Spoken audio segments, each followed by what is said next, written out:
अब यहाँ पर ये देखिए जस्ट डायल वाला डाटाबेस है, ठीक है ना।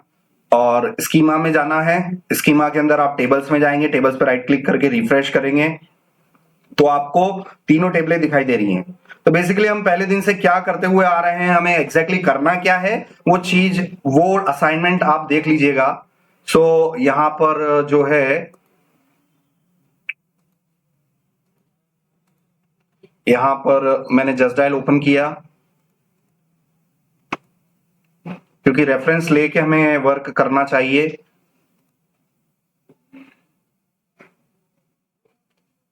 और पर्टिकुलर मेरे पास कोई कैटेगरी है, पर्टिकुलर कोई कैटेगरी है, रेस्टोरेंट है फॉर एग्जांपल, या हॉस्पिटल्स ले लेते हैं।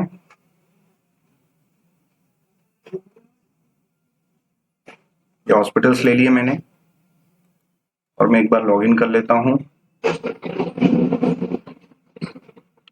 ठीक है। और यहाँ पर मुझे दिल्ली के क्या देखने हैं, हॉस्पिटल्स देखने हैं।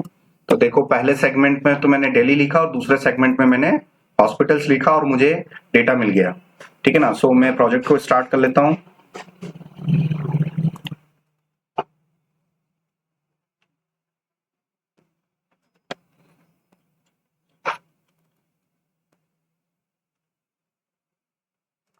नवंबर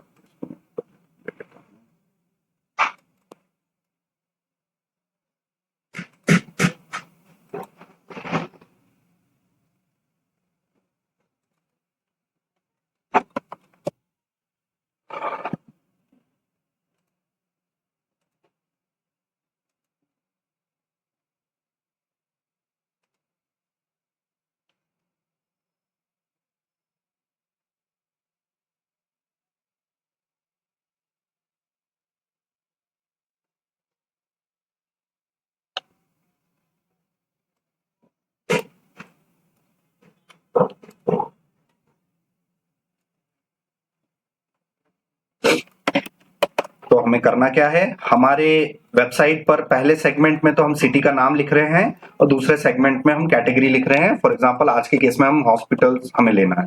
तो इन दोनों सेगमेंट के जो डेटा को हमें क्या करना है, एक्सेस करना है। कहां पर, सर्वर पर। और सर्वर पर एक्सेस करने के बाद हम किससे इंटरेक्ट करेंगे, डाटाबेस से, ठीक है ना। तो डेटाबेस से हमें पूछना होगा। अब डेटाबेस के अंदर हमारे पास 3 टेबलें हैं।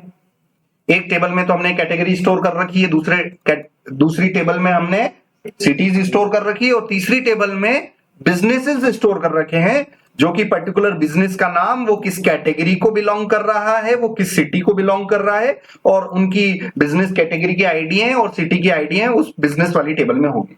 तो इंफॉर्मेशंस को, जानकारियों को मल्टीपल टेबल्स में रखा जाता है। जब भी आप कोई सॉफ्टवेयर डिजाइन करोगे तो आपको सबसे पहले उसके लो लेवल डिजाइन पर काम करना होगा। किस पे, एलएलडी पर। सिस्टम डिजाइन के कितने पार्ट होते हैं, सिस्टम डिजाइनिंग के 2 पार्ट होते हैं, ठीक है ना। एक तो होता है हाई लेवल डिजाइन और एक होता है low level design. Low level design मतलब अगर आप टेबलों की प्लानिंग कर लो कि भाई हमें कितनी टेबल लेनी पड़ेगी इस पर्टिकुलर प्रोजेक्ट के लिए, किस टेबल में क्या कॉलम लेना है, क्या डेटा टाइप लेना है, ये सारी प्लानिंग जो है किसके अंडर में आती है, वो लो लेवल डिजाइन के अंडर में आती है, ठीक है ना। तो मैंने ऑलरेडी लो लेवल डिजाइन कर चुका हूं। मैं डेटाबेस के केस में मैं पोस्टग्रेस यूज कर रहा हूं।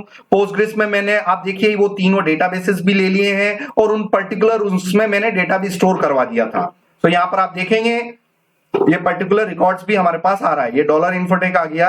यहां से अगर मैं कैटेगरीज बताऊं आपको, यहां से हम कैटेगरीज बताएं तो कैटेगरीज यहाँ सॉफ्टवेयर कंपनीज और ऐसे कुछ मैंने कैटेगरीज स्टोर कर रखी हैं। Software company, hotels and hospitals. और सिटी में अगर मैं यहां से फिर से क्वेरी करूं तो यहां पर आप देखिए ये रिकॉर्ड्स मेरे आ रहे हैं। अब बेसिकली मुझे जो करना है, वीएस कोड में मैं गया और यहां पर हम गए और आप देखिएगा।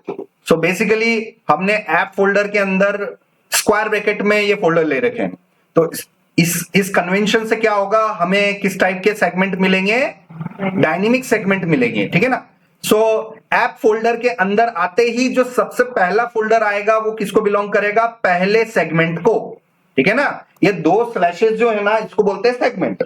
तो आपको लेफ्ट से राइट की ओर चलना है, ठीक है ना। किधर से किधर चलोगे, HTTP से राइट की ओर बढ़ना है। तो आप देखना पोर्ट नंबर के बाद जो पहला स्लैशेस आ रहा है उसको आप बोलते हैं सेगमेंट नंबर 1, ठीक है ना। उसके बाद आप देखोगे दूसरा जो स्लैश आ रहा है उसको बोलते हैं सेगमेंट नंबर 2, ठीक है ना। तो उन सेगमेंट्स को आप कैसे चलोगे, आप ऐप के अंदर एंटर करते ही जो पहला सेगमेंट आएगा वो किसको बिलोंग करेगा, वो पहला जो फोल्डर होगा वो किसको बिलोंग करेगा, पहले सेगमेंट को। उस फोल्डर के अंदर फिर से दूसरा फोल्डर आ रहा है स्क्वायर ब्रैकेट में, तो वो फिर किसको डिनोट करेगा, दूसरे सेगमेंट को, ठीक है ना। तो इस तरीके से मैंने आपको बताया था, और इसके रेफरेंसेस हम यहां से नेक्स्ट.js की ऑफिशियल वेबसाइट से हम जाएंगे और डॉक्स में जाएंगे हम, और ऐप राउटर हम फॉलो कर रहे हैं। यहां पर हम लेआउट्स एंड पेजेस पर गए और यहां पर हमें सेक्शन देखना है, कौन सा, डायनेमिक सेक्शन वाला, डायनेमिक पेजेस वाला हमें सेक्शन देखना होगा। पेजेस एंड डायनेमिक, मैं यहां सर्च कर लेता हूं dynamic, dynamic segments. So this is the segment where ये डायनेमिक हमारे पास सेगमेंट अवेलेबल है। थोड़ा सा मैं यहां से देख लेता हूं, page structure, layouts and pages, और क्रिएट डायनेमिक सेगमेंट, ये रहा, ये वो टॉपिक रहा, ठीक है ना। तो इसमें बेसिकली क्या था कि आपको उस पर्टिकुलर के अंदर आपको स्क्वायर ब्रैकेट में आपको अपना स्लग डिफाइन करना है। तो मेरा ये जो सिटी लिखा ये मेरा स्लग 1 हो गया, ये स्क्वायर ब्रैकेट में मैंने कैटेगरी लिखा ये मेरा क्या हो गया, स्लग 2 हो गया। स्लग मतलब सेगमेंट, है ना। सो इन सेगमेंट्स को एक्सेस करने के लिए आपने page.js को ओपन किया और इसको मैं रन कर लेता हूं, npm रन, डेव किया मैंने, npm रन, ये डेव किया, मेरा प्रोजेक्ट चला। इस प्रोजेक्ट को मैं एक बार यहाँ पर नए टैब में ओपन कर लेते हैं, लोकल होस्ट कॉलन 3000 एंटर किया मैंने, और इस वाले सेगमेंट को हम ओपन करेंगे। और ये चीजें मैंने आपको 4-5 लेक्चर्स पहले भी मैंने आपको बता दिया है। अब मैंने टेस्ट कर रहा हूं मुंबई/होटल्स, तो ये मुंबई/होटल्स में मेरा ये वाला हेलो अनिल वाला पेज रेंडर हो जाना चाहिए, डिस्प्ले हो जाना चाहिए, ठीक है ना। तो देखते हैं, ये थोड़ा कंपाइल करेगा, थोड़ा टाइम लगाता है, तो देखते हैं। देखो ये रेडी बता रहा है और अब ये कंपाइलिंग बताएगा, ये देखो कंपाइलिंग बता रहा है, ठीक है ना। और ये फाइनली यहाँ कंपाइल्ड लिखा हुआ आएगा, ठीक है ना। देखो कंपाइलिंग, और उसके बाद ये गेट रिक्वेस्ट आ गई उसके पास। गेट रिक्वेस्ट मतलब जैसे ही ब्राउजर पे आप इंटर करोगे तो ये इंटर करते ही आपने कौन सी रिक्वेस्ट करी, गेट रिक्वेस्ट करी, और ये गेट रिक्वेस्ट यहाँ कंसोल टैब पर प्रिंट हो जाएगी कि भाई एक गेट रिक्वेस्ट आई है और इसमें ये सेगमेंट आए हैं। अब इन सेगमेंट को हम एक्सेस करेंगे, हेलो अनिल लिखा हुआ आ रहा है, अब मुझे मुंबई और होटल्स यहाँ पर प्रिंट करने हैं, यहाँ पर डिस्प्ले पर प्रिंट करने हैं। स्टेप बाय स्टेप हम काम करेंगे। तो सबसे पहले इन यूआरएल सेगमेंट को, इन यूआरएल सेगमेंट की वैल्यू को हमें क्या करना है, एक्सेस करना है।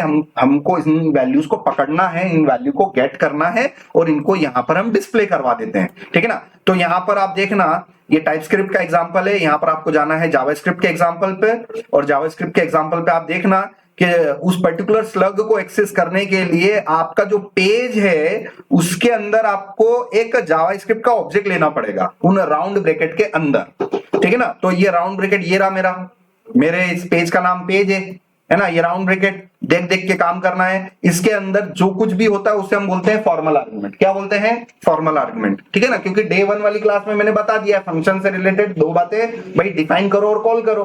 तो ये फंक्शन का क्या है, ये डेफिनेशन है, और डेफिनेशन के अंदर जो पैरामीटर आते हैं उनको बोलते हैं फॉर्मल आर्गुमेंट। और फॉर्मल आर्गुमेंट में यहां पर हम कर रहे हैं डी स्ट्रक्चर कर रहे हैं, और यहां पर हम ले रहे हैं पैराम्स, ठीक है ना। सो ये ऑब्जेक्ट ले लिया। अब ऑब्जेक्ट में तो क्या होता है, पी कोलन वी होता है, ठीक है ना। अब यहां पर देखो इसमें पी तो दिखाई दे रहा है मगर कोलन मिसिंग और वैल्यू मिसिंग है। तो ये क्या है, इन्होंने शॉर्टकट में लिख रखा है, ठीक है ना, बड़े कोड को छोटे रूप में लिख रखा है। तो ये तभी होता है जब P और V दोनों ही सेम हो, तब आप क्या कर सकते हो, ओनली P लिख सकते हो। इसका मतलब इन्होंने यहाँ पर अगर पैराम्स लिख रखा है तो इसकी वैल्यू भी क्या होगी, पैराम्स ही होगी, ठीक है ना। तो इसको आप लंबे फॉर्मेट में, लॉन्ग फॉर्मेट में आप लिखो ताकि आपको चीजें समझ में आएगी कि yes this is a JavaScript object. इतना सा सिलेक्ट किया, स्क्रीनशॉट किया आपने, यहां से स्क्रीनशॉट लिया और आप उसको व्हाट्सएप पे डालो, ग्रुप में अब बताओ कि sir this is my formal argument, this is a JavaScript object, this area is called property, this area is called value। हर छोटी छोटी बातें जो मैं समझा रहा हूं उसके स्क्रीनशॉट डालते चलो। नाउ इन फॉर्मल आर्गुमेंट को फंक्शन की बॉडी के अंदर, इस पार्ट को बोलते हैं फंक्शन बॉडी। हर फंक्शन का काम है every function return something, every function return something, ठीक है ना। तो पेज नाम का फंक्शन है, वो कुछ ना कुछ रिटर्न कर रहा है। क्या रिटर्न कर रहा है? HTML का कोड रिटर्न कर रहा है, दैट्स इट। और ये कर्ली ब्रेसेस वाले एरिया को हम क्या बोलते हैं? फंक्शन की बॉडी। ये कर्ली ब्रेस का स्टार्ट ये रहा, कर्ली ब्रेस का क्लोज ये रहा, इसके बीच का ये जितना भी एरिया है, इस एरिया को क्या बोलते हो आप? फंक्शन बॉडी, ठीक है ना। तो फंक्शन बॉडी के अंदर इस पैरामीटर्स को मैं एक्सेस कर सकता हूं, है ना। I can access here these parameters, ठीक है ना। सो इन पैरामीटर्स को एक्सेस करने के लिए इन्होंने अवेट यूज किया, अवेट पैराम्स। सो यहां पर मैंने यूज किया अवेट पैराम्स, ठीक है ना। ये अवेट पैराम्स मैंने यूज किया। और अवेट पैराम्स, जब भी हम अवेट यूज करते हैं तो अवेट जिस फंक्शन के अंदर लिखा है, जिस पेरेंट फंक्शन के अंदर लिखा है, उस फंक्शन को असिंक बनाना पड़ेगा, ये रूल है, ठीक है ना। अगर आप अवेट यूज कर रहे हो तो उसके पेरेंट फंक्शन किस टाइप का बनाना पड़ेगा आपको? Async. This is the rule. अब देखो, जैसे ही मैंने अवेट से यहां असिंक लिखा तो मेरी एरर चली गई। अब यहां पर मैंने ये स्टेटमेंट को सेमीकोलन से टर्मिनेट किया और ये वैल्यू रिटर्न करेगा, ठीक है ना। ये पैराम्स में मैं क्या कर रहा हूं? वैल्यू को निकाल रहा हूं, इसलिए ये वैल्यू यहां से मैं इसमें ले लेता हूं, लेट या मैं डी स्ट्रक्चर यूज कर लेता हूं, कॉन्स्ट, और यहां डी स्ट्रक्चर मैंने यूज किया। और इस पैराम्स में ये जो पहला सेगमेंट मुझे निकालना है, ये पहला सेगमेंट को हम क्या बोल रहे हैं? सिटी। तो यहां पर ध्यान रखना, ये स्लग और ये स्लग मैच होना चाहिए, ये स्लग और ये स्लग मैच होना चाहिए, और ये स्लग और आप क्या क्या एक्सट्रैक्ट करना चाहते हैं? मैं कैटेगरी भी एक्सट्रैक्ट करना चाहता हूं, तो मैंने लिख दिया। तो देखो, ये स्लग का नेम, ये यहां पर आप इनको क्या कर रहे हो? एक्सट्रैक्ट कर रहे हो, निकाल रहे हो, ठीक है ना। एक्सट्रैक्ट करने का मतलब किसी जानकारी को निकालने को बोलते हैं एक्सट्रैक्टिंग। और this is an example of, यहां पर कमेंट करके लिखो, this is an example of JavaScript D structuring. ये काय का उदाहरण है? नीचे वाली लाइन काय का उदाहरण है? जावास्क्रिप्ट के डी स्ट्रक्चरिंग का एग्जांपल है। सो this is a object and this object might have many properties, but I don't need many properties, I need only two properties, the one is city and second is category, ठीक है ना। सो जितनी जरूरत है उतनी information को निकालना ही क्या कहलाता है? डी स्ट्रक्चरिंग, ठीक है ना। सो ये डी स्ट्रक्चरिंग का एग्जांपल आप अगर रिसर्च करो तो W3 स्कूल पे जाओ, जावास्क्रिप्ट सेक्शन पे जाओ और यहां पर जाके आप लिखो JS डी स्ट्रक्चरिंग, ठीक है ना। तो मैं लाइव प्रोजेक्ट के साथ साथ में बेसिक जावास्क्रिप्ट के कॉन्सेप्ट भी आपको सिखाते हुए चल रहा हूं। सो जावास्क्रिप्ट डी स्ट्रक्चरिंग में आप देखो, इक्वल टू के राइट हैंड साइड पर एक ऑब्जेक्ट होता है। ये देखो, इन्होंने एक ऑब्जेक्ट डिफाइन किया और उस ऑब्जेक्ट में फर्स्ट नेम है, लास्ट नेम है, एज है, मगर मुझे सिर्फ कितनी चीजें चाहिए? मुझे सिर्फ फर्स्ट नेम और लास्ट नेम चाहिए, तो उसने वो दो चीजें ही निकाली। बट रियल ऑब्जेक्ट में उसके पास कितनी प्रॉपर्टीज थी? 3। फर्स्ट नेम, ये देखो, जो आप पर्सन ऑब्जेक्ट था उसमें कितनी जानकारी थी? 3। और किसी ऑब्जेक्ट में हो सकते हैं आपके पास 30 इंफॉर्मेशन हो या 300 इंफॉर्मेशन हो, बट आपको निकालनी कितनी है? बस उसमें आप उसको कर सकते हो डी स्ट्रक्चरिंग, कि भाई जितनी जरूरत है उतनी आप इंफॉर्मेशन निकाल लो। इस प्रोसेस को बोलते हैं JavaScript destructuring. So on the right hand side we have a JavaScript object, it can have multiple properties and the properties that we need we will extract it, ठीक है ना। तो हमें सिर्फ दो प्रॉपर्टी को हमने क्या किया? निकाला। निकालने का मतलब एक्सट्रैक्ट किया, और ये दोनों वैल्यूज मेरी यहां पर आ गई हैं। अब देखते हैं आगे हम क्या कर सकते हैं। और इनको इसने लिया और फिर यहां पर फिर मैं इसी प्रॉपर्टी को मैं यहां पर बेसिकली मैं कंसोल लॉग करके देखता हूं। जब आपको लगे कि यार इसके बाद क्या करना है, तो लाइक आप है ना कंसोल लॉग करके देखा करो कि यार उसमें क्या आ रहा है। सो मैंने सिटी लॉग किया और मैंने यहां से सिटी को लॉग करूं, सेव करूं, ब्राउजर करूं, तो देखो ये मुंबई यहां पर प्रिंट हो गया, ठीक है ना। अब मैं कंफर्म करूं तो ये console.log में आप दो पैरामीटर पास कर सकते हो। फर्स्ट इज स्ट्रिंग, और स्ट्रिंग में कुछ ऐसे ऐसे एरो लगा दिए जिससे आपको तुरंत ही पता चल जाएगा कि यस वो मेरा प्रिंट हो रहा है, ठीक है ना। सो ये देखो सिटी पकड़ में आ रहा है या कंसोल पे मुंबई प्रिंट हो गया।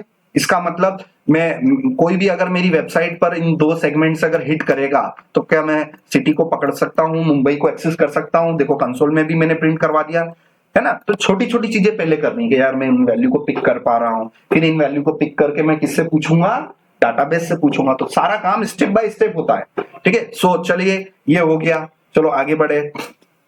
अब मैं कैटेगरी को प्रिंट करवा लेता हूं। यहाँ पर मैंने कैटेगरी को लिया, सेव किया, ब्राउजर में गए, देखो होटल्स भी आ गया, मुंबई भी आ गया, होटल्स भी आ गया। यहाँ पर आप और लिख सकते हो city is this, and category is this. तो ये देखो city is Mumbai and category is hotels. तो मैं सक्सेसफुली मैंने वैल्यूज को प्रिंट करवा दिया। नाउ अब हमें क्या करना है, हमें डाटाबेस से पूछना है, ठीक है ना। तो अब यहां पर जो है आपका जो डेटा आ रहा है, यहां पर मैं इन वैल्यूज को यहां पर मैं प्रिंट कर सकता हूं सिंगल उसमें, ठीक है ना। तो मुझे बोलना है होटल्स फ्रॉम दिल्ली, तो पहले में होटल्स आएगा, दूसरे में सिटी आएगा। तो यहां पर कैटेगरी पहले और सिटी बाद में, और इसको मैं फ्रॉम लिख दूं तो एक आ गया ना, होटल्स फ्रॉम मुंबई, मुंबई के होटल्स, है ना। सो मैसेज बन गया ये एक अपना, hotels from Mumbai, hospitals from Delhi, hospitals from Indore, hotels from Indore. तो एक प्रॉपर मेरा मैसेज बन रहा है, ये मैंने यहाँ पर प्रिंट करवाया। अब मुझे यहाँ पर पूरी लिस्ट शो करवानी है। अब लिस्ट शो करवाने के लिए आप नेक्स्ट जेएस में दो तरीके से आप अपने डाटा को शो कर सकते हो। नेक्स्ट जेएस में अगर आपको अपने डाटा को शो करना है तो आप क्लाइंट साइड कंपोनेंट में आप शो कर सकते हो, क्लाइंट साइड कंपोनेंट में आप शो कर सकते हो, और दूसरा आप सर्वर साइड कंपोनेंट में आप शो कर सकते हो, ठीक है ना। तो क्लाइंट साइड में भी आप अपने इन कैटेगरीज को शो कर सकते हैं, ठीक है ना। तो जैसे ही मैं हिट करूंगा तो मुझे यहाँ दोनों केसेस में मुझे डाटा मिल जाएगा, दोनों केसेस में डाटा मिलेगा, बट थोड़ा सा फर्क है, थोड़ा सा डिफरेंस है, ठीक है ना। तो उस डिफरेंस को एनालिसिस करने के लिए आप एक्चुअल में रेफरेंस देखो कि भाई इन्होंने कैसे कर रखा है और इन्होंने कौन सी अप्रोच यूज कर रखी। तो देखो मैं दिल्ली/हॉस्पिटल अगर करके इंटर करता हूं तो इमीडिएटली पेज लोड हो रहा है और इमीडिएटली डाटा भी दिख रहा है।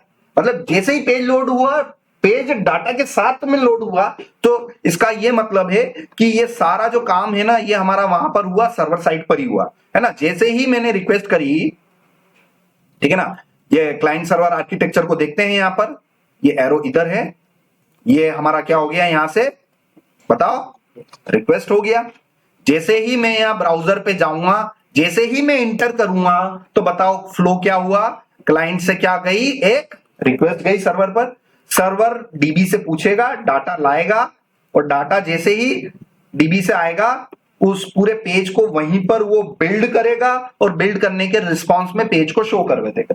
मतलब एक रिक्वेस्ट और एक रिस्पांस में आपको पूरा के पूरा क्या मिल जाएगा, पेज विद डेटा, है ना। आपको HTML का पेज भी मिल जाएगा और डाटा भी मिल जाएगा।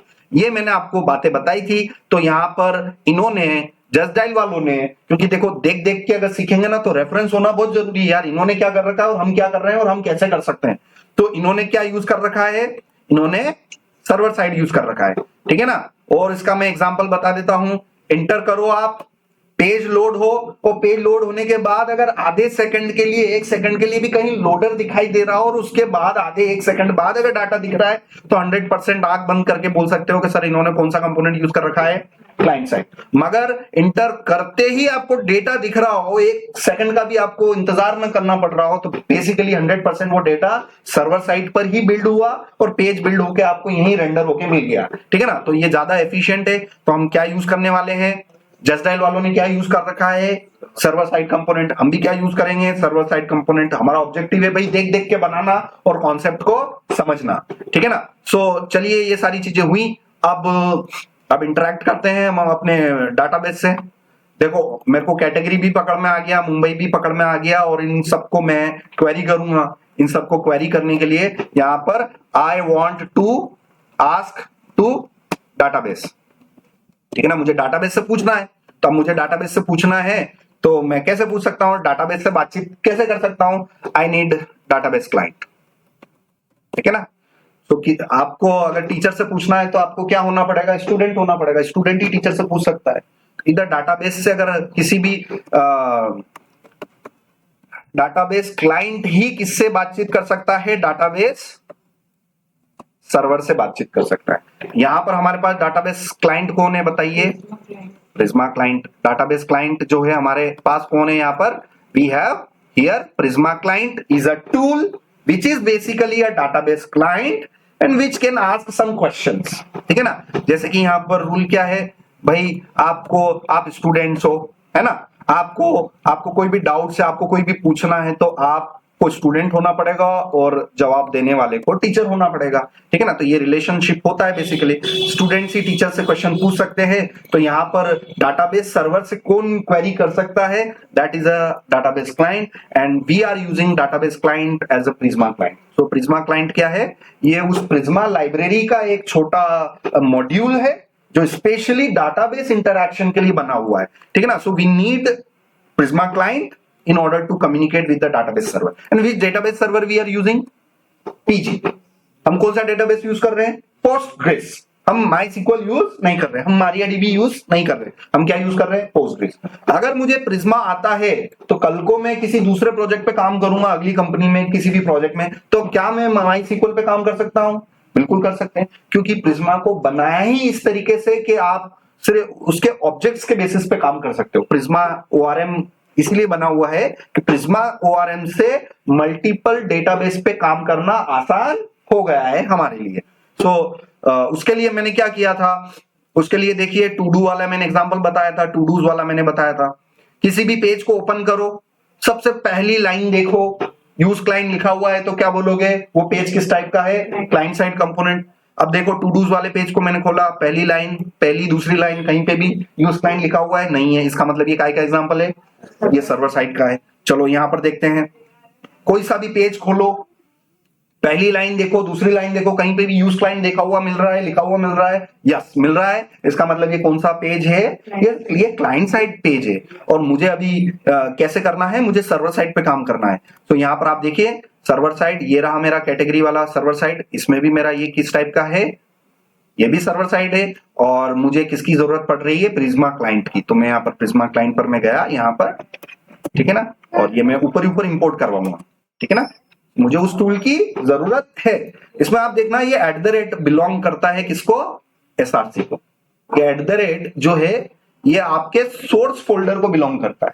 तो एरो देके, आप एरो देके इस @ का पॉइंट किधर करवाना? एसआरसी को। लिखना this @ will belongs to SRC directory. तो @ के अंदर कौन मिला? लिब। @ फोल्डर के अंदर कौन मिला? लिब। तो देखो एसआरसी फोल्डर के अंदर कौन मिला? लिब। मिला कि नहीं मिला? फिर लिब के अंदर कौन सा फोल्डर मिला? प्रिज्मा। फिर लिब को खोल के बताओ, देखो prisma.js मिला। So this prisma will correspond to this file.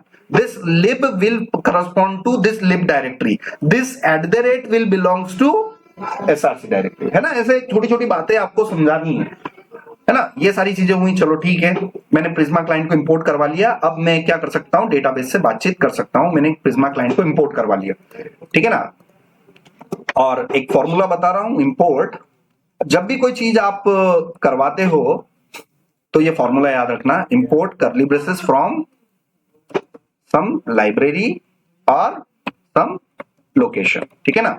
सो ये आपने इंपोर्ट करवाया। अब यहां पर आप देखना, यहां पर अगर करली ब्रेसेस में है तो उसे आप बोलेंगे नेम्ड इंपोर्ट। क्या बोलेंगे? Named import. अब यहां पर देखो, ये ऊपर ऊपर वाली लाइन देखो कि सर इसमें तो इंपोर्ट के बाद करली ब्रेसेस यहां देखने को मिल रहा है कि नहीं मिल रहा है? नहीं है। तो ये अलग टाइप का इंपोर्ट है, इसको बोलते हैं इंपोर्ट। अगर आपको करली ब्रेसेस देखने को नहीं मिल रहा है तो उसे बोलेंगे default import from some library और सम लोकेशन। तो देखो ये लाइन इससे मैच हो रही है और ये वाली करली ब्रेसेस वाली लाइन मेरे इस सिंटेक्स से मैच हो रही है। इसका मतलब प्रिज्मा किस तरीके से इंपोर्ट किया गया है? Named import. और ये रिएक्ट किस तरीके से इंपोर्ट किया गया है? डिफॉल्ट इंपोर्ट, है ना। सो ये इस तरीके से हमें ध्यान रखना है। इतने एरिया को आप बताना कि sir this is imported as named import, है ना, कि ये नेम्ड इंपोर्ट है सर, और ये जो है ये सर डिफॉल्ट इंपोर्ट है। अब इसको हम नीचे यूज करेंगे, देखते हैं हम इसको नीचे कैसे यूज कर सकते हैं। उसके लिए मैं टू डूज 2 में गया और इसके लिए हमने क्या यूज किया? अवेट यूज किया, अवेट प्रिज्मा, ठीक है ना। अवेट करके हमें इंप्लीमेंट करना है इसको। तो मैं यहां पर गया, मैंने यूज किया await Prisma dot category find many, ठीक है ना। ये मैंने इसको राउंड ब्रैकेट किया और अवेट है तो यहाँ पर मैंने इक्वल टू लगाया, कुछ ना कुछ वैल्यू मिलेगी तो उनको मैंने कॉन्स्ट, और जो भी है मेरे ये रिकॉर्ड्स हैं, क्योंकि मुझे डाटाबेस से क्या मिलेंगे? रिकॉर्ड्स मिलेंगे। डाटाबेस से मुझे क्या मिलेंगे, रिकॉर्ड्स मिलेंगे। अब रूल क्या कहता है, अगर अवेट यूज कर रहे हो तो पेरेंट फंक्शन को क्या देना पड़ेगा, असिंक। तो डबल डबल दें कि एक ही बार देना पड़ेगा, क्योंकि अवेट मैंने यहाँ पे भी यूज कर लिया, अवेट मैंने अंदर भी यूज कर लिया, अवेट में 10 बार यूज करूं, कितनी भी बार अवेट यूज कर लो बॉडी के अंदर, आपको असिंक पेरेंट फंक्शन पे सिर्फ एक ही बार लिखना है।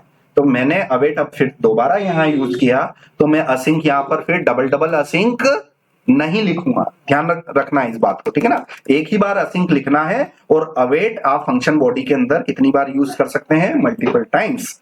सो अवेट, और इसको भी मैं एक फॉर्मूले के थ्रू लिख दूं, ठीक है ना। सो अवेट प्रिज्मा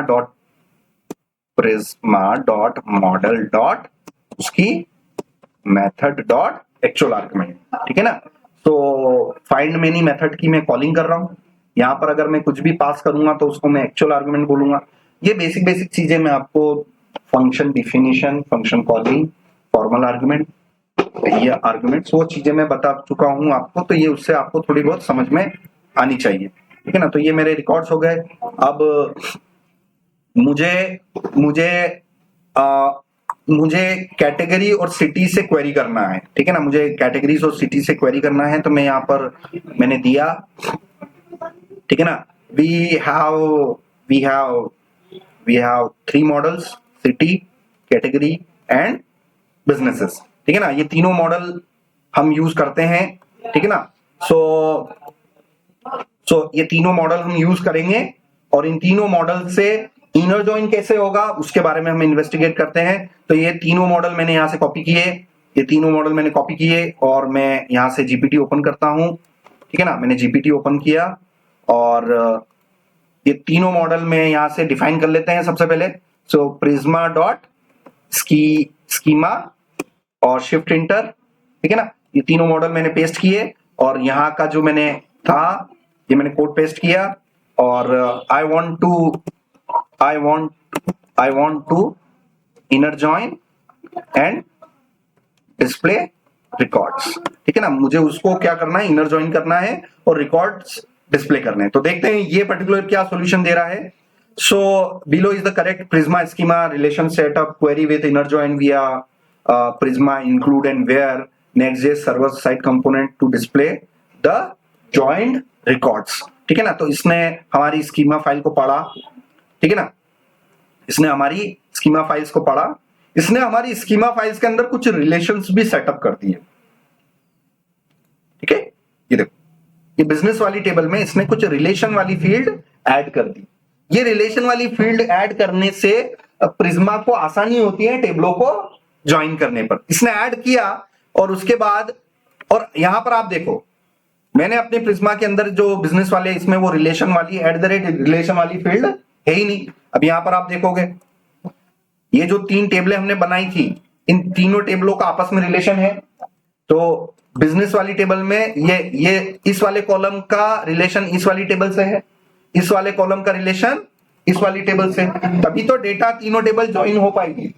जब मैंने आपको एसक्यूएल सिखाया था, तब मैंने आपको बताया था कि टेबलों में जो भी मल्टीपल टेबलें आप ज्वाइन करते हो, टेबलों में आपस में रिलेशन होना चाहिए, आईडीओज का रिलेशन होना चाहिए। तो प्रिज्मा उसको डिफाइन करने के लिए यहां पर स्कीमा के अंदर उसने ये डिफाइन किया, ठीक है ना। ये फील्ड इसने डिफाइन किया और रेफरेंसेस दे दिया कि ये कैटेगरी वाला जो कॉलम है, ये इस टेबल का, ये वो रिलेशन का नेम दे दिया इन्होंने, ठीक है ना। इस तरीके से ये डिफाइन किया, और उसके बाद बिजनेसेस को गेट कर रहे हैं हम, और सारे बिजनेसेस के रिकॉर्ड आ गए हैं, और ये इस तरीके से इंप्लीमेंट करने पर ये पूरी प्लेन सीक्वल क्वेरी हमारी बन रही है।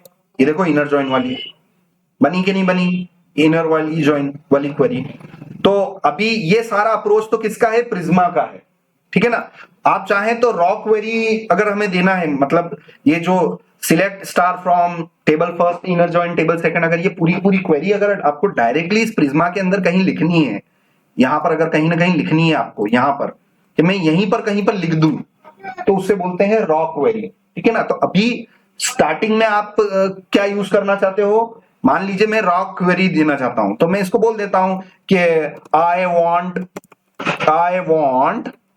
Want to use raw query in Prisma, ठीक है ना। तो मुझे रॉ क्वेरी देखना है, ठीक है ना। सो प्रिज्मा के अंदर रॉ क्वेरी देने के लिए भी तरीका है।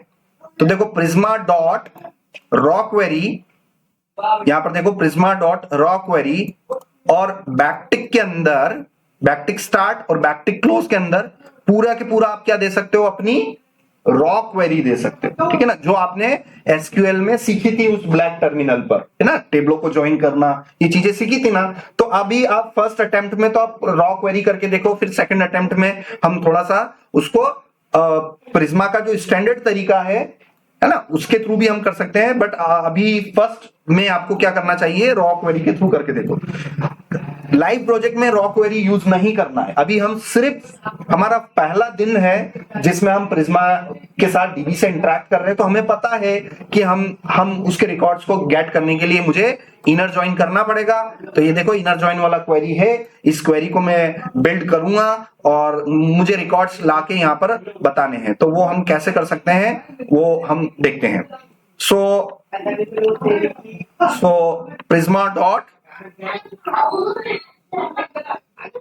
डॉट डॉलर रॉ क्वेरी, ठीक है ना, Prisma dot dollar raw query, और बैकटिक से स्टार्ट है, बैकटिक से खत्म है, और लास्ट में सेमीकोलन। तो इसके बीच में आप अपनी क्या लिख सकते हो, रॉ क्वेरी।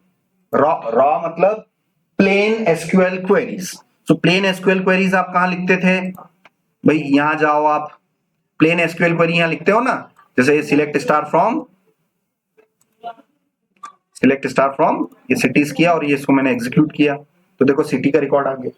तो सिलेक्ट स्टार फ्रॉम सिटीज, तो this is an example of raw SQL query.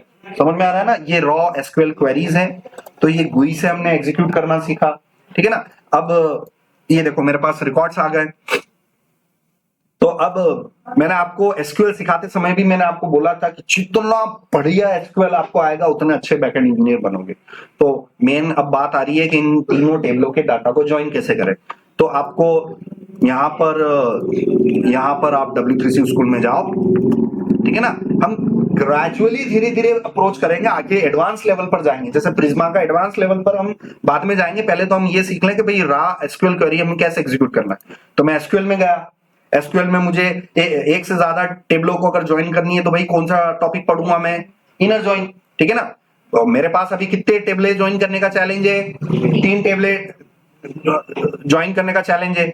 तो इस इनर ज्वाइन का सिंटैक्स देखो, ये रहा syntax, select star from table first inner join, table second inner join, table third inner join. और ये syntax मैं आपको बता चुका हूं। तो चलिए यहां पर देखते हैं, ये अगर पब्लिक नहीं लिखूं तो क्या मेरा डेटा मिल जाएगा क्या, देखते हैं। थोड़ा सा मिल गया, तो पब्लिक लिखने की भी जरूरत नहीं, क्योंकि है ना ये डायरेक्ट मेरा आ रहा है। तो यहां पर मैंने लिखा सिलेक्ट स्टार फ्रॉम बिजनेसेस, चलो ये लिखा मैंने बिजनेसेस।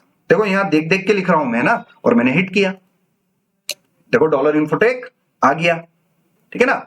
अब यहां पर क्या लिखूं, select star from table first, table first हो गया, inner join, inner join, table second कौन सा हो गया, टेबल सेकंड आप किसी भी एक टेबल को ले सकते हो।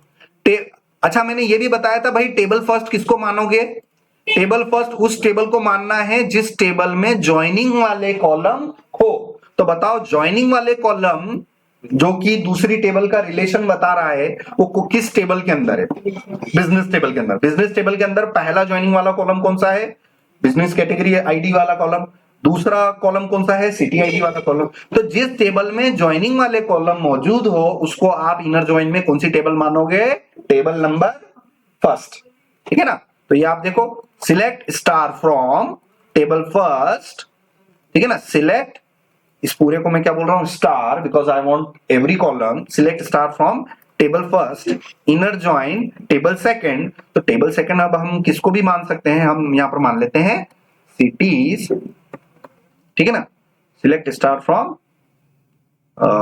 Star from business inner join cities. फिर से टेबल नंबर 3 ज्वाइन, किस टेबल को मानेंगे बताओ, कैटेगरीज,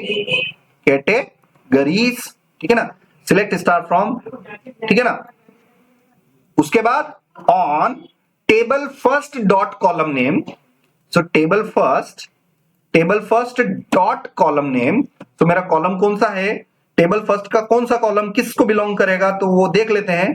टेबल फर्स्ट का कैट आईडी, ठीक है ना, या आप ले लो सिटी आईडी, जो भी आपको लेना है। सो मैंने ले लिया कि city ID, city underscore ID should equal to, भाई ये चीजें मैंने आपको एसक्यूएल में मैंने बता रखा है। भाई जब मैं आपको एसक्यूएल सिखा रहा था तब मैंने बोला था कि आप बैकएंड इंजीनियर तभी बन पाओगे जब आपको क्या आता होगा, एसक्यूएल अच्छी तरीके से आता होगा। अगर एसक्यूएल नहीं किया तो भाई आप बैकएंड इंजीनियर नहीं बन सकते हो, ठीक है ना, क्योंकि पूरा खेल ही लो लेवल डिजाइन का ही है, ठीक है ना। तो आप इंफॉर्मेशन पड़ी हुई है 3 अलग अलग टेबलों में, उनको मुझे क्या करना है, ज्वाइन करना है और मुझे डिस्प्ले करना है, तो मुझे इनर ज्वाइन की हेल्प लेनी पड़ेगी। अब ये देखो मैं पूरी इनर ज्वाइन की रॉ क्वेरी बिल्ड कर रहा हूं मैनुअल, यहां से मैं एग्जीक्यूट करूंगा, यहां पर अगर डेटा शो हो जाएगा तो जाके मैं अपने कोड में उसको इंप्लीमेंट करूंगा, समझ में आ रहा है ना, कोड में इंप्लीमेंट करूंगा रॉ क्वेरी के सेक्शन में, और उस क्वेरी को जैसे ही मेरा कोड एग्जीक्यूट होगा सारा रिजल्ट मुझे किस वेरिएबल में मिल जाएगा, रिकॉर्ड्स में मिल जाएगा, और उस रिकॉर्ड्स को मैं यहां पर फ्रंट एंड में यहां पर शो कर सकता हूं, ठीक है ना। तो स्टेप बाय स्टेप मैं आपको बता रहा हूं, सिखा रहा हूं, ठीक है ना। तो चलिए यहां पर गए और city ID, so city ID should equal to which table, cities dot, अब इसमें सिटीज में सिटीज डॉट, सिटीज टेबल में देख लेते हैं। अब ऐसा ना हो कि ये क्वेरी, ठीक है ना, ये देखो आईडी आ गया, ठीक है ना, ये सब एक्सपांड कर लिया था, थोड़ा आपको देखने में दिक्कत नहीं आएगी। तो ये किसको बिलोंग कर रहा है, ये देखो आईडी में, ठीक है ना, सिटीज टेबल की आईडी। अब उसके बाद मैं क्या करूंगा, एंड, ठीक है ना, क्योंकि कंडीशन लगानी है। अब मैं क्या बोलूंगा कि बिजनेस टेबल की एंड वो किससे मैच होनी चाहिए, किससे मैच होनी चाहिए, बिजनेस टेबल की कौन सी आईडी, बिजनेस टेबल की कौन सी ID, cat ID, business table की कैट आईडी, कैट मतलब कैटेगरी आईडी मैच करनी चाहिए कौन सी टेबल के, कैटेगरीज टेबल की आईडी से मैच होनी चाहिए। तो यहां से फिर से मैंने किया, भाई दिमाग लगाना पड़ेगा, खूब छोटी छोटी रिसर्च करनी पड़ेगी।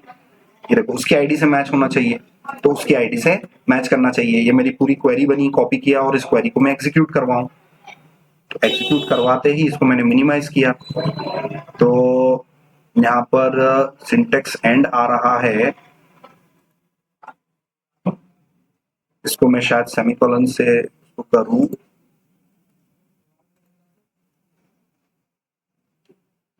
so select star from businesses dot get id should equal to categories dot should equal to,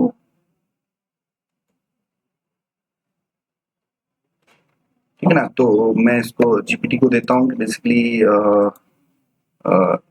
ये क्वेरी मैंने लिखी और जो एरर आ रही है एरर को भी मैंने कॉपी किया, पेस्ट किया, और I am getting this error at PG admin SQL interface, है ना, PG admin के SQL interface पर मेरे को ये दिक्कत आ रही है। तो your SQL is almost correct but the error happens because you used inner join.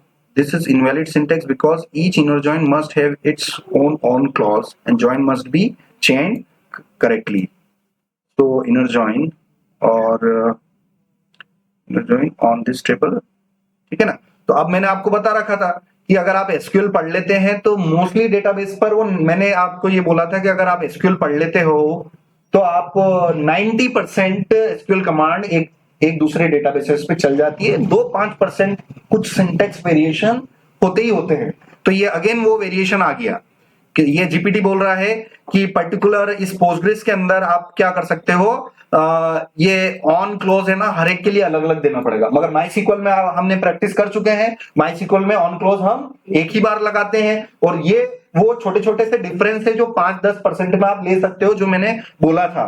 क्या एसक्यूएल क्वेरी सीखने का मतलब ये है कि एसक्यूएल के जितने भी सिंटैक्स है वो 100% एक दूसरे डेटाबेसेस पे कंपैटिबल नहीं है, 90% एसक्यूएल क्वेरीज कंपैटिबल है, 10-5% एसक्यूएल के सिंटैक्स थोड़े बहुत वेरी करेंगे। तो ये वेरिएशन का ये पार्ट है, इस वेरिएशन के पार्ट को मैंने पूरा कॉपी किया।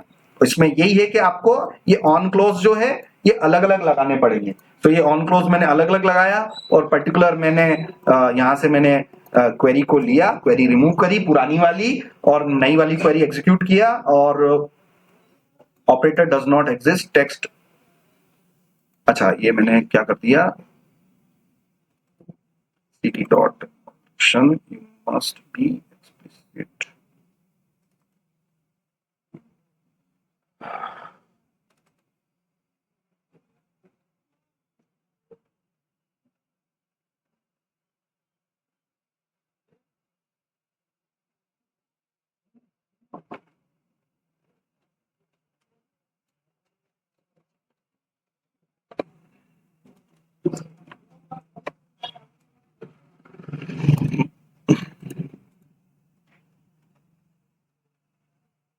You are very close. The new error clearly tells the issue is a text or cities dot is an integer.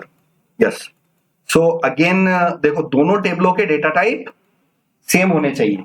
तो जब मैंने टेबल बनाई थी तो सिटी कैटेगरी की आईडी वाला कॉलम को मैंने किस टाइप का दे रखा था,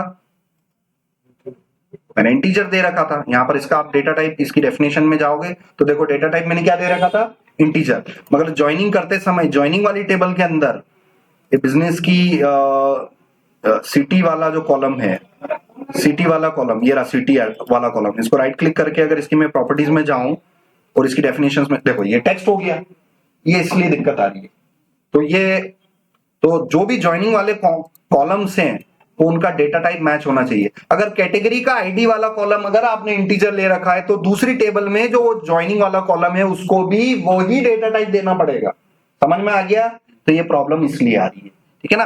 तो आप मेरी तरीके से वर्क करो, कोई प्रॉब्लम आ रही है, रिसर्च किया, पढ़ा, समझा, इंग्लिश सभी को आती है, हम इंग्लिश पढ़ के चीजों को समझ सकते हैं, प्रॉब्लम को हम देख सकते हैं। तो यहां पर मैंने फाइंड आउट किया कि यार टेबल बनाते समय उनके डेटा टाइप मैच नहीं कर रहे हैं। समझ में आ रहा है? सो चलो डेटा टाइप मैच कर लेते हैं।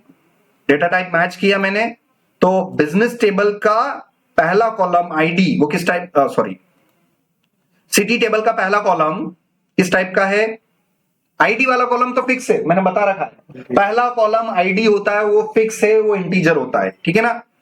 तो बिजनेस का सिटी का पहला कॉलम इंटीजर है, कैटेगरी का पहला कॉलम आईडी वाला वो भी इंटीजर है, वो भी इंटीजर है। तो दूसरी टेबल जो ज्वाइनिंग वाली टेबल है जिसमें वो ज्वाइनिंग वाले कॉलम ले रखे हैं, उनको उनको भी हमें क्या करना पड़ेगा, उनको भी टेक्स्ट से मुझे कर देना है।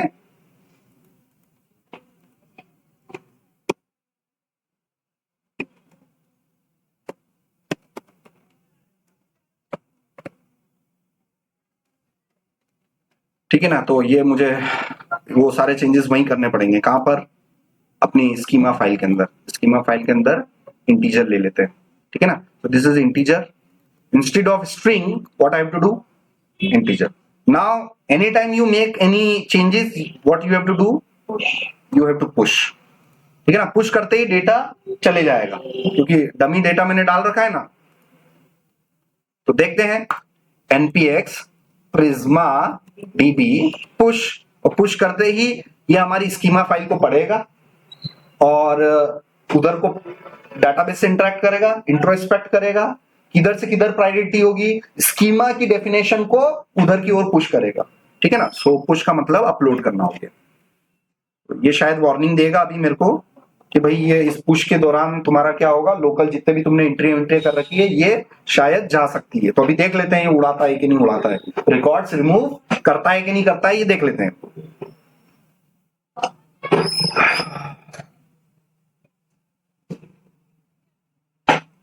देखो उसने लोड कर लिया, ये देखो वार्निंग दे दी मेरे को कि ये पुश के दौरान तुम्हारा क्या हो जाएगा,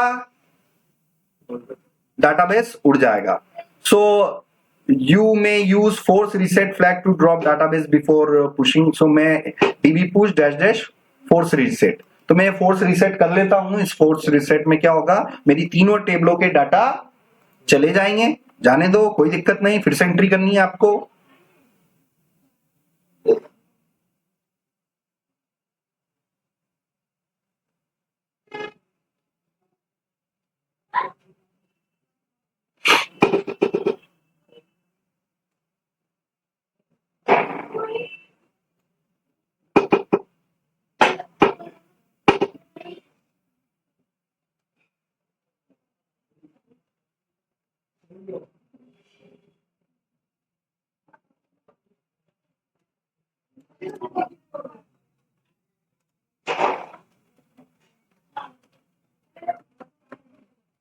और आप जैसे अगर कोई दिक्कत आ रही है तो फिर आप डायरेक्टली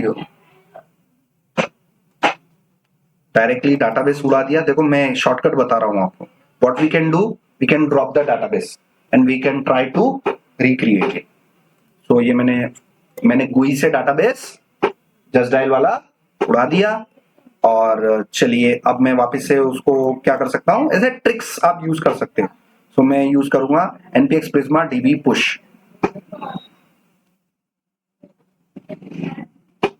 हो गया, तो मेरा तरीका नंबर 2 काम कर गया है ना। तो किसी भी कोई प्रॉब्लम आती है उसके बहुत सारे सॉल्यूशंस होते हैं। तो आप देखो, अब मैं इसको रिफ्रेश कर लूं, ये देखो जस्ट डायल आ गया, जस्ट डायल आ गया। स्कीमा में मैं गया, स्कीमा में मैं गया, मैं अब जाऊंगा टेबल्स में, मैं जाऊंगा अब बिजनेस वाली टेबल में, इसको एक्सपांड किया और मैंने इनके कॉलम्स में जाके इन्वेस्टिगेशंस करूं। ये कैटेगरी वाला मैंने ये देखा, ये डेफिनेशन ये अब आ गया इंटीजर। और यहां पर मैंने किया क्वेरी टूल्स डेफिनेशंस, ये हो गया, ये भी इंटीजर। जस्ट अब मैं गया और अपनी जो एसक्यूएल क्वेरी है, ये शायद यही हमारी एसक्यूएल क्वेरी है, और इसको मैं एग्जीक्यूट करूं, कंटिन्यू।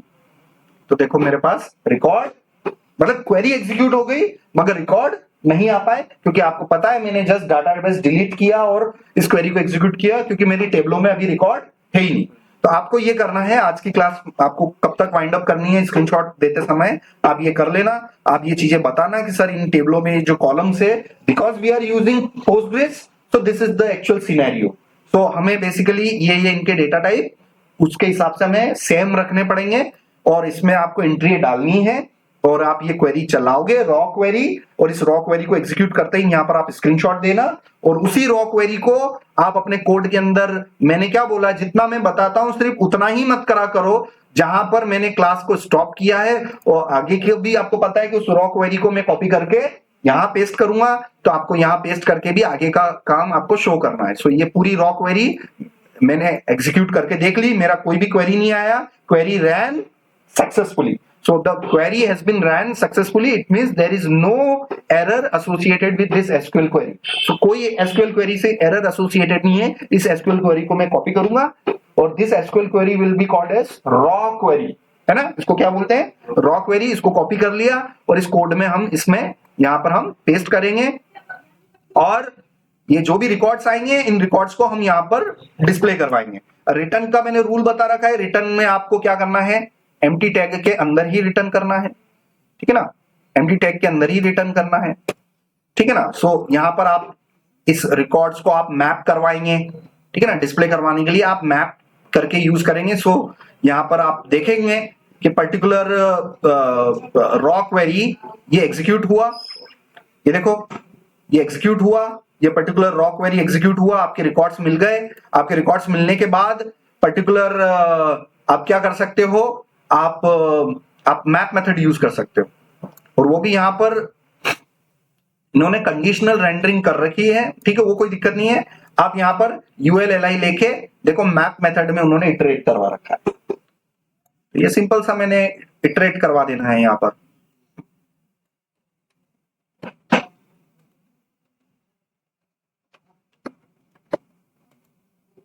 ठीक है ना। अभी देखो, सो बेसिकली अभी कोई रिकॉर्ड नहीं आ रहा है, क्योंकि यहां पर भी मेरे पास रिकॉर्ड्स नहीं थे। अगर मेरे पास यहाँ पर रिकॉर्ड आ जाते तो मेरे को यहाँ पर भी पेज रिफ्रेश करते ही मुझे यहाँ पर रिकॉर्ड्स मिल जाते, ठीक है ना। सो बेसिकली आज का ऑब्जेक्टिव क्या है, प्रिज्मा के through raw SQL query execute करना है, ठीक है ना। तो रॉ एसक्यूएल क्वेरी को सबसे पहले टेस्ट करना है, छोटे छोटे टेस्ट करने के, यार मेरा जो एसक्यूएल क्वेरी है वो यहां पर एग्जीक्यूट हो रहा है कि नहीं हो रहा है।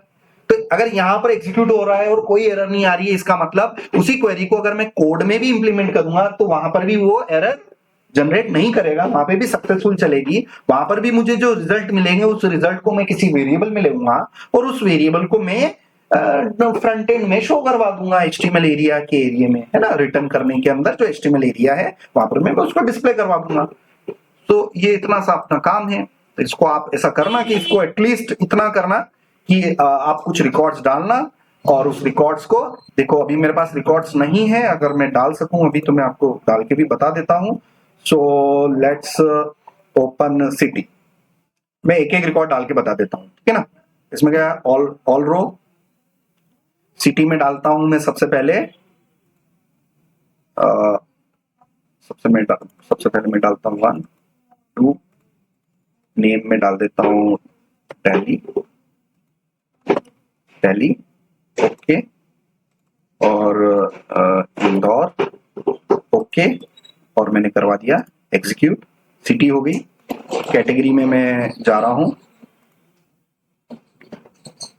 ठीक है ना, और एंट्री की मैंने, और मैंने लिया होटल्स और सॉरी 1 होटल, ठीक है ना, होटल, और एक और मैंने क्वेरी कर ली सेकंड पे हॉस्पिटल, ठीक है ना। एस लगाना है कि नहीं लगाना है, ये सारी चीजें मैंने आपको बता रखी थी कि भाई आप है ना वाइल्ड कार्ड यूज करेंगे ना तो आपको सारे रिकॉर्ड्स मिल जाएंगे, ठीक है ना। लाइक ये लाइक, तो उसमें एस हो नहीं हो रिकॉर्ड मिलेंगे ही मिलेंगे, ठीक है ना। तो मैं इनको ये ले लिया, मैंने इसको एग्जीक्यूट करवा दिया। अब मैं यहाँ पर कुछ बिजनेसेस स्टोर करवा देता हूँ। कुछ बिजनेसेस मैंने यहाँ पर स्टोर करवाया आपके सामने। सो कुछ बिजनेसेस में यहाँ पर स्टोर करवा देता हूँ। फर्स्ट, जैसे मैंने बोल दिया कि एबीसी नाम का क्या है, एक होटल है। एबीसी नाम का होटल है, वो किस कैटेगरी में है, 1 में है, किस सिटी में है, ये है। और सेकंड नंबर पे XYZ नाम का क्या है, हॉस्पिटल है। थोड़ा जेनरिक नेम ले रहा हूं ताकि आप लोगों को कंफ्यूजन ना हो। XYZ नाम का मेरे पास क्या है, एक हॉस्पिटल है, और हॉस्पिटल 2 और सिटी 2। तो ये देख लेना एक बार वो आईडी सही है कि नहीं। तो हॉस्पिटल को मैंने किधर रखवाया है, कैटेगरी 2 में। कैटेगरी 2 में क्या मेरे को हॉस्पिटल है क्या, कैटेगरी 2 में 2 की आईडी पर क्या है, हॉस्पिटल है। समझ में आ रहा है। सो आई थिंक मेरे को रिकॉर्ड मिल जाने चाहिए। तो hotels city category, hotels city category, और रिकॉर्ड्स भी हमें उस हिसाब से मिलने चाहिए, क्योंकि ये पैरामीटर्स मुझे अब एसक्यूएल क्वेरी में सप्लाई करने पड़ेंगे। ये पैरामीटर हमें सप्लाई करने पड़ेंगे, यहाँ पर हमें फर्दर क्वेरीज लेके ये इसको रेक्टिफाई करना पड़ेगा, ठीक है ना। सो होटल सिटी और कैटेगरी और ये रिकॉर्ड्स, क्योंकि इन पैरामीटर को लेके हमें यहाँ पर सप्लाई करने होंगे अब, ठीक है ना। यहाँ पर हमें कौन सी क्वेरी चलानी पड़ेगी, वेयर क्वेरी चला के हमें सिटी नेम ये दिए, ये देखो, ठीक है ना। तो ऊपर जो पैरामीटर ले रखा था ना वो के वही मैंने अब वेयर कंडीशन लगा के यहाँ पर सप्लाई कर दिया, and category name equals to ये खुद ये टेक्स्ट एडिटर ही आपसे ज्यादा इंटेलिजेंट हो गए। मैंने बस वो सिर्फ वेयर लिखा उतने में वो समझ गया कि आप अच्छा ये करना चाहते हो, ठीक है। सो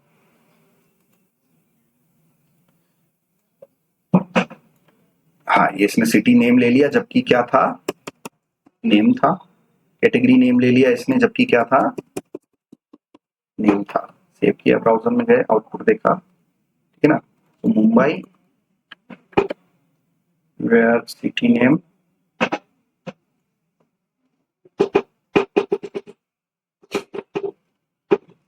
इसमें आप लाइक यूज कर सकते हैं, लाइक %,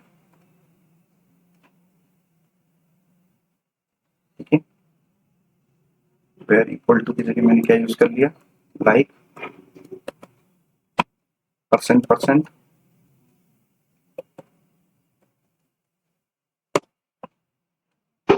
सेव किया।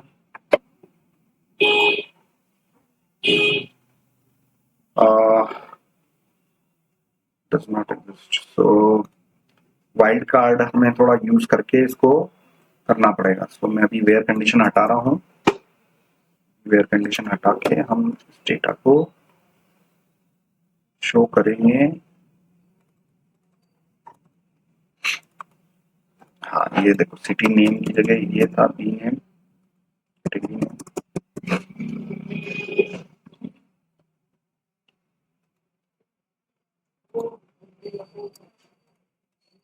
सो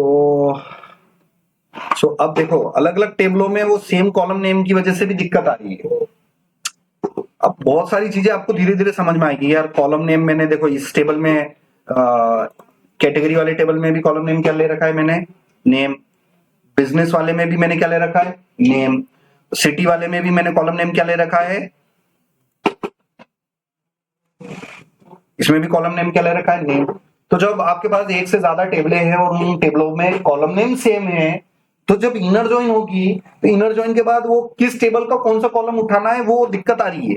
इसलिए इसलिए यहाँ पर जब मैंने प्लानिंग करते समय, एसक्यूएल करते समय उनको BCID बोला, एक को मैंने यहाँ पर बिजनेस नेम बोला था, DC नेम बोला था, है ना, इसको मैंने सिटी नेम बोला था। तो आपको ये ध्यान रखना है कि जब आप टेबल बनाओ तो इनके कॉलम नेम सेम नहीं होने चाहिए। तो नेम लेके मत चलो। और ये ID लेके भी इनर जॉइनिंग में दिक्कत आती है। तो इसको हमने कैट ID बोल दिया, इसको मैंने बिजनेस ID बोल दिया, है ना, बिजनेस B_ID बोल दिया। पहले वाले कॉलम को जरूरी नहीं है कि आप ID देवें, उसका नाम कुछ भी दे सकते हैं। इसको मैंने सिटी ID बोल दिया, सिटी_ID वाला कॉलम बोल दिया।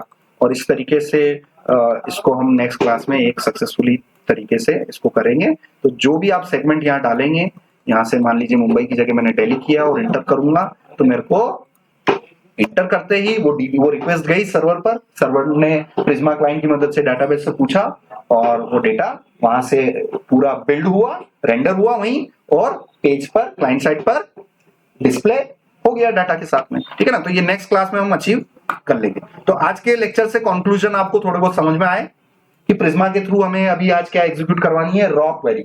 और रॉ क्वेरी में आपको तीनों टेबलों को इनर ज्वाइन करना है। उसके लिए आपको इनके कॉलम नेम सबके अलग अलग होने चाहिए। दूसरी बात आपको क्या पता चली कि इनके जो डेटा टाइप हैं, पहला कॉलम जो आईडी वाला कॉलम है और दूसरी टेबल में जो ज्वाइनिंग वाला कॉलम है, उन दोनों के डेटा टाइप भी सेम होने चाहिए। ठीक है ना। तो ये कुछ फाइंडिंग्स हैं आज की क्लास से जो हमें समझ में आई है।